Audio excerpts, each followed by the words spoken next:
Is your goal achievable? Is your revenue or profit and profit goal achievable? What I like to do with my clients is map it all out. Okay. Um, yes, I like to push them to think big, 100%. But sometimes if you can't see the picture, the whole picture, um, mapping it out makes it so super simple. So oftentimes my clients are like, I want to hit this goal this year. I want to hit, 200K, 300K, 500K, $1 million, $2 million, all size clients. And they're not quite sure how to get there, how they're going to get there. This is what I want. I want to hit $200,000, but I have no idea. I've only ever hit $100,000. I have no idea how we're going to get there. And what I like to do is map it all out, right? Okay. What are your offers? What are you working with? What's your minimum package? What's your maximum?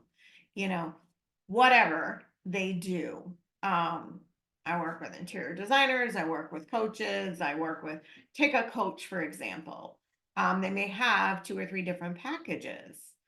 So, a health coach is coming to mind that I worked with, and she has like 2 or 3 different packages, and she wanted to hit a much bigger number. I can't remember the exact number off the top of my head. I'm just going to throw a number out there and say it was like 250,000.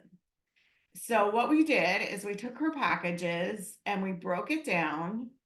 I do this with all my clients. I did it with an insurance person too. Um, and we say, what's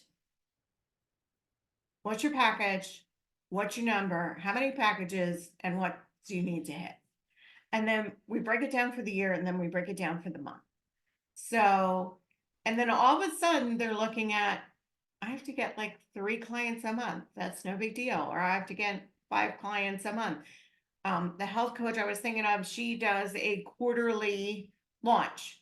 So, she just needs to get a few more people in that quarterly launch and then continue on the non-launch months to get a couple more people into her programs. And, at first when we started working on it, it felt like way too big, right? But when we sat down and I said, let's just map it out and see what it looks like, we actually came to like $100,000 more than what her goal was. And it still felt easy for her to do. And I said, look at this. I said, what's your max clients for each package?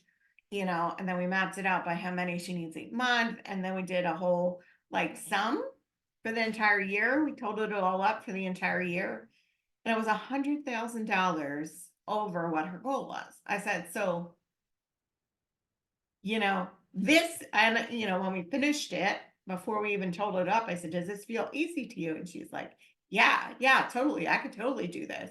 And I summed it up and her eyes lit up. She goes, that's even more than my goal. I'm like, yeah.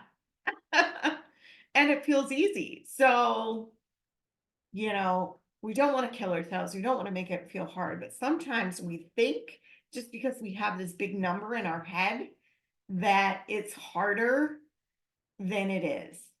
And when we break it down by month, by week, by, quarter, you're like, oh, well, that's not as hard as I thought it was.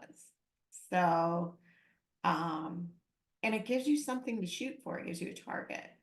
So then the next thing we do is I have a goal chart that I use with my clients, and it's really fun because it's got this thermometer thing to it.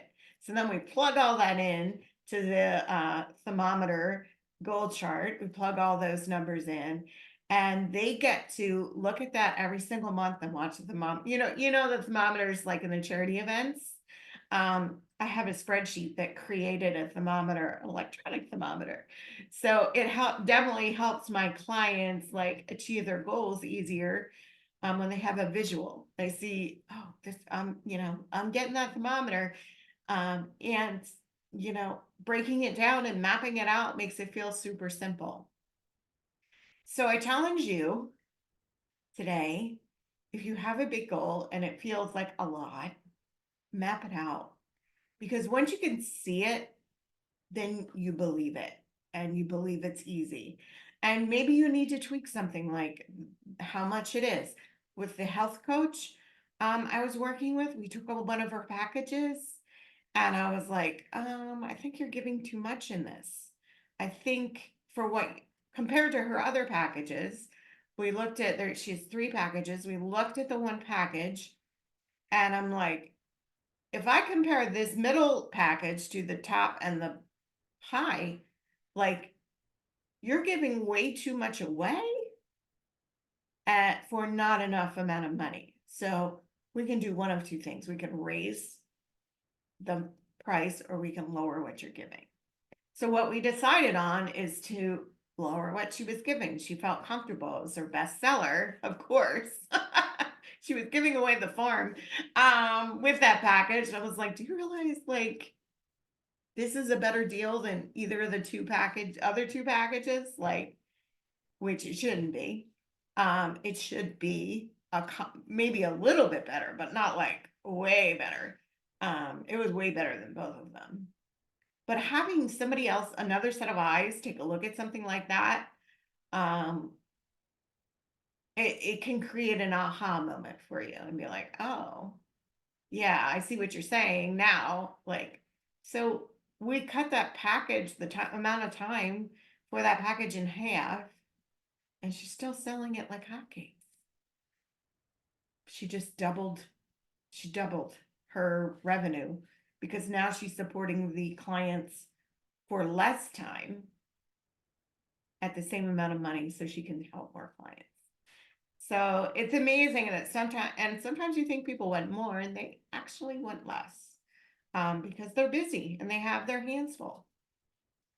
It's not always about more. So I'll leave you with that today. Map it out. Take a look at your packages. Do they make sense? And if you need any help, you want me to jump on a strategy call with me, feel free, reach out. I'd love to help you.